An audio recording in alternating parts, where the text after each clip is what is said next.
Welcome to the See Life Different Summit. I am your host, Zaakirah, and we are literally seeing life through a different lens. It's a mentality shift, it's a environment shift, it's a community shift. And without those three things, we would not be alive today. We would not be able to walk into our purpose, and we would not be able to shift to enter this new season, to be the woman identified humans that we are, and fully be able to be of impact. The See Life Different Summit was formed by that vision of not just me having monocular vision, but also the vision of seeing beyond human capacity and being able to see what humans are capable of. And I know that we're not living in our limit. We are living in our limits. We're not living limitlessly. And so being able to have the See Life Different Summit means that I am empowering you as a human being, as a marginalized woman, to step outside of your comfort zone.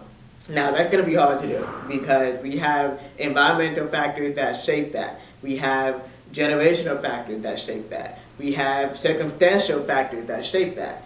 But in order for us to really shift our mindset, it really starts with a lens of gratitude. It really starts with a lens of positivity. It really starts with a lens of embracing other lenses. So I was a cancer survivor diagnosed at 6 months old. And by the time I was 9 months old, I had a surgical parent. Could have let that define them in the lifestyle. But instead, we used that to not only just realize, okay, there's a greater purpose beyond this. Statistically, I was not supposed to live past the age of 5. And my parents could have, gotten divorced like statistically a lot of parents do when you deal with a lot of medical trauma. But it's not even about my medical trauma. We all deal with trauma. And so what are you going to do about that trauma? Are you going to take it and live with it? Are you going to take it and put it aside? Are you going to take it and bring it with you, like everybody's bag lady, and really just understand how to safely and productively unpack it? So Seeing Life Through a Different Lens is based off of a book. My mom and I wrote a book. I know some of you probably have mother wounds, but when you get past those mother wounds, you can really unlock a lot of things generationally. So my mother and I together wrote the book, Seeing Life Through a Different Lens, which then allows you to be able to understand where you came from so that you know where you're going. And when you know where you're going, then you can step into your purpose. So I've been blessed to be a creative for over a decade now. And while being a creative, I'm able to impact other women. First, it started out as a photographer. So the irony of my cancer, retinoblastoma, of a childhood eye cancer, is that it's only detected through sunlight. The sunlight has to hit the pupil, the camera flash has to hit the pupil, and without it being seen by someone who was able to pick up on that intuitively and say something wrong here. Otherwise, most commonly, parents don't pick up on that. And as a result of not trusting their intuition, it leads to death. And so we're here to live, right? Statistically, I'm not even supposed to be looking at you right now, but I am, right? And so how we're going to spend these next few hours, essentially, is really just shifting your mindset. But first you gotta be able to do that, and first you gotta be willing, okay? Seeing life through a different lens means that you gotta step outside of your comfort zone. You may be in the comfort of your zone right now, and you may be thinking of all kinds of what ifs, right? What if I can't make it out of this marriage? What if I can't make it out of this situation? What if I can't make it out of this city, right? You kinda gotta shift your mindset and think the other way. In order for me to be able to do that and be able to talk to you about that, trust me, I had to go through a lot, overcome a ton of things. Not just cancer, not just being hearing impaired, which you probably wouldn't even notice because I can see you in lip read, but just being able to understand how to advocate for myself too. If you can't advocate for yourself, how are you going to be able to tell your story? How are you going to be able to be that author? How are you going to be able to be that podcaster, that business owner, whatever it is that you know that 7-year-old girl wanted to do? So make sure that you are having access to the tool to be able to do just that. And so I'm not even going to talk too much more about me because we have so many amazing speakers here today who have embodied just that. And we're going to go right into it. I'll be back here and there telling my story. I'll be back here and there reminding you that if you haven't already gotten this Seeing Life Through Different Lens book, be sure to do that. But just understand that having been a cancer survivor and still looking at you now means nothing. You can feel sorry for me all you want. That's fine. But what we're going to do now is just go right into the mindset. You know, the first step before you can even take that next step to embodying your purpose is mindset. And the best person, amazing self-love. Self-love, like without self-love, how could we wake up in the morning and want to get out of bed? Without self-love, how can we ensure that we love ourselves enough to love others, especially when the others don't love themselves? Self-love, how can we continue to bring that amount of love and give it to everyone else? You know, I think about and reflecting on the conversation we just had, the whisper that came to my soul is how we are all born with abundance of love. But as time goes on and as our experiences overtake us, as our trauma hits us, that we lose that, right?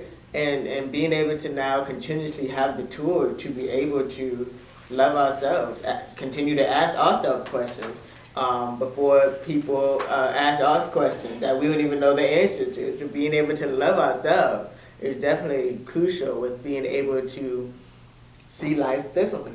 I love it. And so I'm going to dive right into the next thing. You know, I have this unique perspective that was shared in my story where I pretty much grew up middle class. For the most part, I grew up middle class. But I grew up with a dad that was always on the road. 18-wheeler driver for the 18 years of my life.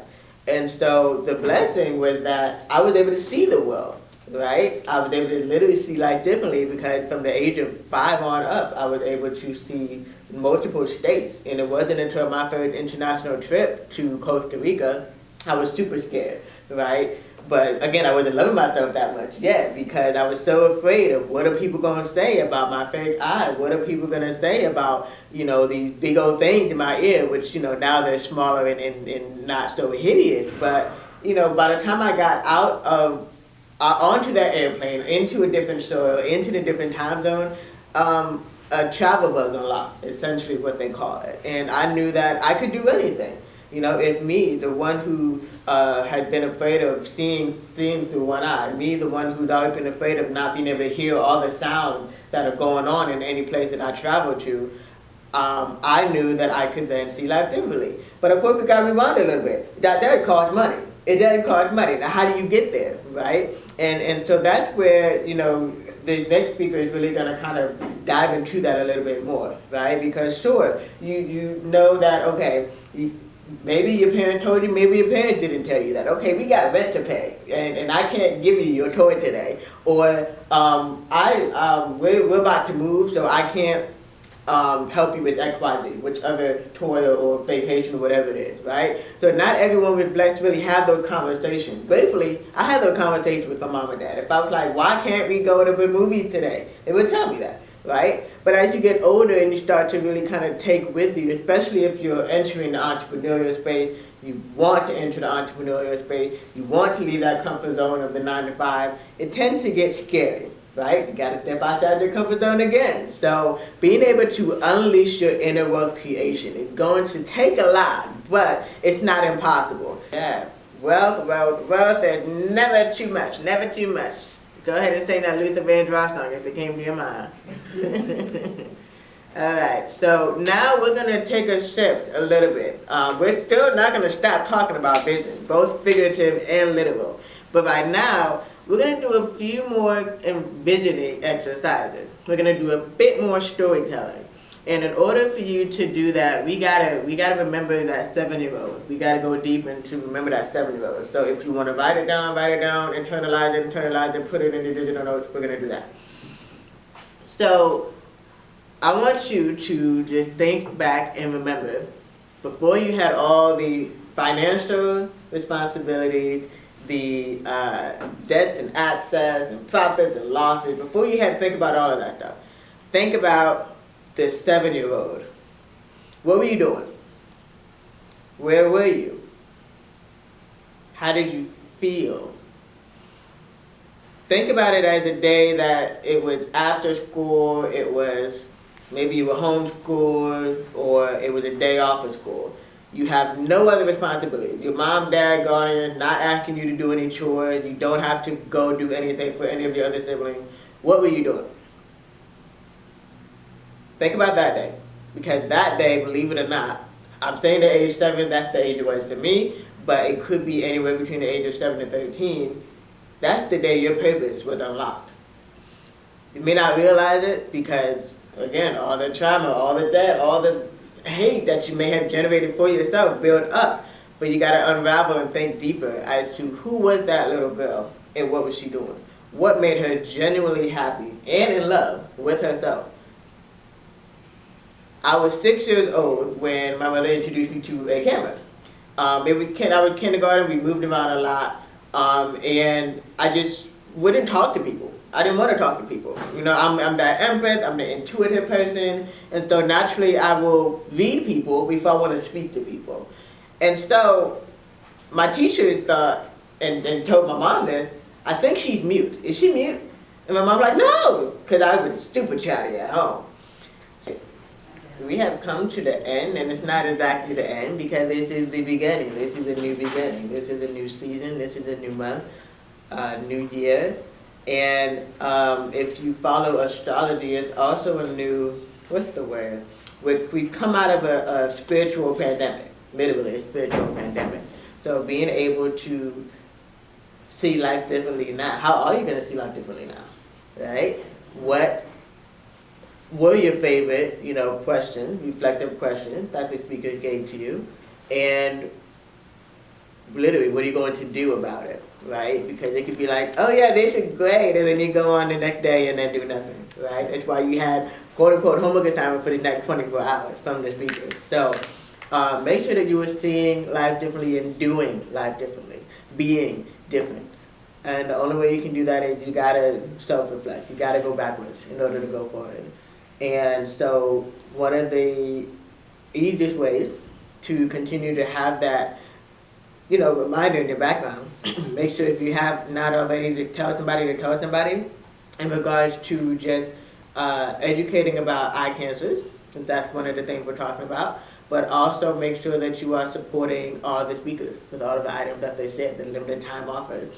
And also make sure that you are continuing to share about seeing life through different lenses, the book, and the theme, and the motto, right? Even if you're like, I ain't got time to read, listen to the audiobook. Even if you're like, I'm bored by the audiobook narrator, listen to the podcast. There are various versions where we dive into literally all of the topics that you just heard about today. So make sure that you are continuing to build out your purpose, build out your brand, utilize social media. Don't let fear get in the way, and don't let your own self-hate get in the way. That's really has been a huge factor, even beyond the fear, the hate that really stems from things that are beyond our control, things that other people said to us. It tends to really get in the way. So make sure that you are doing that first and foremost. If you got nothing else from anything else, make sure you stop hating on you, right? Stop hating on you. And continue to use the hashtag #SeeLifeDifferentSummit. We want to see what you came up with. We want to see how you're feeling. All right? All right.